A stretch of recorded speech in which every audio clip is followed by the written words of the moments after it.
माननीय व्यूअर्स, आज हम डॉक्टर मुस्तफ़ा ज़वेरी की क्लिनिक में मौजूद है। उन्होंने एक नया क्लिनिक ओपन किया है और वो हमारे लिए क्या अच्छा एक पैकेज लेके आते हैं इस क्लिनिक में और हमारे व्यूअर्स को क्या बेनिफिट मिलता है। Over to doctor Mustafa Zaveri. अस्सलाम वालेकुम डॉक्टर साहब। वालेकुम अस्सलाम। कैसे व्यूअर्स आप सब? आज आप लोग मेरे क्लिनिक पे यहाँ पे मौजूद हैं और मैंने ये क्लिनिक अपना भी रिसेंटली स्टार्ट किया है। इस क्लिनिक पे फिज़ियोथेरेपी की सहूलत मौजूद है। दोपहर 2 बजे से लेके शाम रात 8 बजे तक हमारे पास यहाँ पे मेल एंड फीमेल फिज़ियोथेरेपिस्ट मौजूद होते हैं। इसके अलावा यहाँ पे फीमेल में जनरल फिजिशियन मौजूद है जो हमारे गायनेक और पीड्स की पेशेंट्स को भी देख रही होती है। इसके अलावा हमारे पास यहाँ पे डायबिटोलॉजिस्ट और हमारे पास ENT पीड्स ENT यानी कि बच्चों को जो ENT के मसले होते हैं उनके लिए भी हमारे पास बहुत अच्छे डॉक्टर मौजूद हैं। इसके अलावा अल्ट्रासाउंड फैसिलिटीज़ जो अपॉइंटमेंट बेस्ड फैसिलिटी होगी, अल्ट्रासाउंड फैसिलिटी और अल्ट्रासाउंड भी यहाँ पे उसकी सहूलत भी मौजूद रहेगी। तो ये ओवरऑल हमारे पास अभी सर्विसेज मौजूद है इन ज़वेरी क्लिनिक में। ज़वेरी क्लिनिक मौजूद है अल-बुरहान सर्कल में, पाक कॉलेज की जस्ट बिल्कुल नीचे स्टेयर्स के साथ में। आज आप लोग यहाँ पे आए हैं और मुझे अचानक बताया गया है विदाउट एनी टॉपिक मैं आज आप लोगों के साथ कुछ चीज़ें डिस्कस करना चाहता हूँ। मैं कुछ प्रिकॉशंस के बारे में बताना चाहता हूँ। नॉर्मली बहुत सारे लोग हमारे पास आते हैं, उनको मस्कुलोस्केलेटल इश्यूज़ रहते हैं। तो मस्कुलोस्केलेटल इश्यूज़ रहने की वजूहत ये है कि हमारी डेली लाइफ स्टाइल्स के अंदर बहुत सारे चेंजेस हम लोग जो ओवर चेंजेस है हम उसको अडॉप्ट कर लेते हैं। तो उनमें जो सबसे पहला मसला जो है गर्दन से लेके है कि गर्दनों में पेन आ रहा होता है, तो वो हमारा सोने करने का मसला होता है, जिसमें हमारा तकिया स्पेशली जो है वो हमें बहुत अच्छी पोजीशन में रखना चाहिए। नॉर्मली हमारे तकिए की पोजीशन यहाँ होनी चाहिए जिसमें हमारे शोल्डर ब्लेड्स भी हमारे तकिए के साथ रेस्ट करते हों, ताकि जो ये हमारा नॉर्मल गर्दन के अंदर जो कर्व मौजूद है ये कर्व जो है वो डिस्टर्ब ना हो। इसी के साथ साथ हमारे पास जो कमर के मसले हैं, तो कमर के मसले इस वजह से ज़्यादा हो रहे हैं कि हम लोगों ने जो मोल्टी फॉर्म्स वगैरह और जो हमारे पास फॉर्म की चीज़ें वो बहुत ज़्यादा यूज़ करने लगे हैं और ज़मीन पे कम सोने लगे हैं। और ज़मीन पे कम सोने की जगह पे हम हार्ड सरफेस को हमने यूज़ करने के बजाय हमने सॉफ्ट सरफेस को ज़्यादा यूज़ कर रहे होते हैं, जिसकी वजह से ये प्रॉब्लम्स आ रही होती है। तो आप सबसे गुजारिश ये है कि आप सब हार्ड सरफेस को ज़्यादा प्रेफर करा करें as compare to the soft surface पे।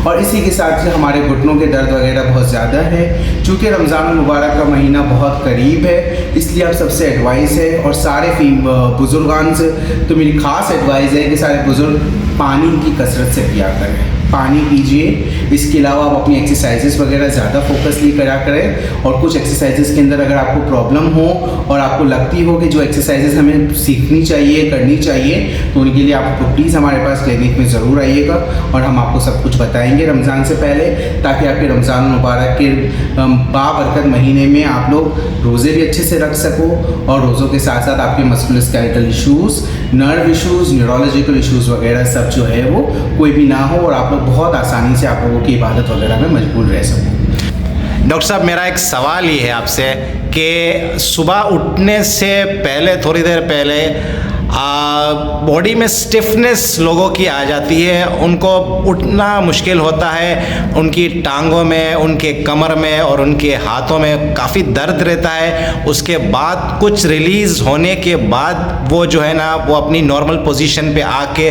वो फिर जाते हैं, मतलब वॉशरूम वगैरह में या जो भी है जहाँ पे भी उनको फिर वो बिस्तर से अपना कुछ इसके बारे में ज़रा स्टिफनेस के बारे में कुछ बताएं हमारे व्यूवर्स को। इसकी बहुत सारी वजूहत हैं।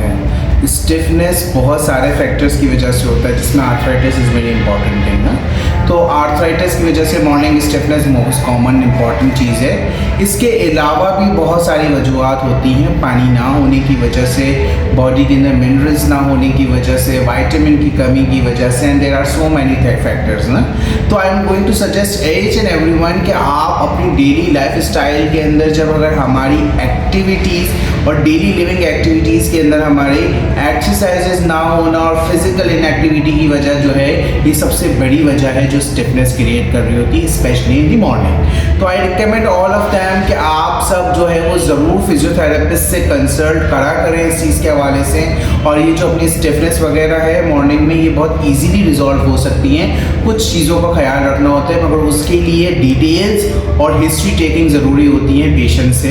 तो वो अगर हमें मिल जाती है तो हम उस बेसिस के ऊपर हम आपको गाइड कर सकते हैं कि व्हाट इज़ द लैग, कौन सी जगह लैग है, कहाँ लैग हो रहा है, जिसकी वजह से आपको ये स्टिफनेस वगैरह हो रही है। डॉक्टर साहब, एक कॉमन सवाल, ये कॉमन प्रॉब्लम घरों में, मतलब वो बच्चों के साथ भी और बड़ों में भी, मतलब पेरेंट्स भी बच्चों को मना करते हैं कि ये उंगलियां बजाना और टक टक जो आवाज़ आती है उंगलियों में से, और ये बच्चे बड़े शौक से ये एक्टिविटी करते हैं। क्या ये ज़रूरी है और इससे क्या डिसएडवांटेज? कोई डिसएडवांटेज भी नहीं है, कोई ज़रूरी भी नहीं है। अगर कोई कर भी रहा है तो करने दीजिए, ना करे तो भी ठीक है, करे तो भी मसला नहीं है। दीज आर द जॉइंट्स के अंदर हमारे नाइट्रोजन ऑक्साइड्स के कुछ बबल्स की तरह होते हैं और वो फिर इस तरह के पॉपिंग साउंड्स वगैरह क्रिएट कर रहा होता है, और कुछ नहीं है। So it's okay and it's normal. It's not, इसको हम लोग तो स्पिरिचुअली भी लेके चले जाते हैं, but it's not a big deal about it.